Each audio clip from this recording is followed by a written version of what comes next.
SP voice studio मध्ये आपले स्वागत आहे। जाणून घेऊया आजच्या ठळक बातम्या। इस्रायलच्या हल्ल्यात 23 जण ठार। गाझा पट्टीत संघर्ष सुरूच।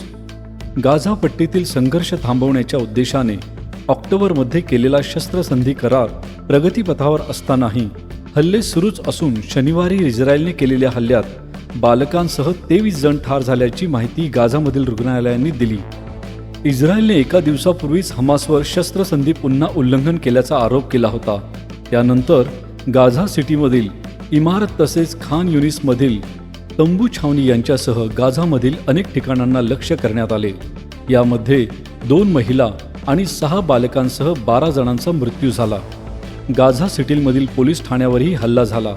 यात किमान 11 अधिकारी ठार आणि इतर जखमी झाले, असे शिफा रुग्णालयातील संचालक मोहम्मद अबू सेल्मिया यांनी सांगितले। गाझाच्या दक्षिणेकडे इजिप्तच्या सीमेवरील रफाह सीमा नाके उघडण्याच्या 1 दिवस आधी हे हल्ले झाले।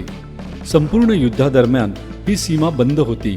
पॅलेस्टाईनमधील बहुतांश वैद्यकीय पायाभूत सुविधा उद्ध्वस्त झालेल्या असल्याने बाहेर जाऊन उपचार घेण्याची गरज असलेल्या हजारो पॅलेस्टाईनसाठी राफाह ओलांडणी नाका हा जीवनरेखा मानली जाते। शस्त्रसंधी प्रगतीपथावर असतानाही गाझामधील मृतांची संख्या वाढत असल्याचे या हल्ल्याने पुन्हा एकदा अधोरेखित झाले आहे।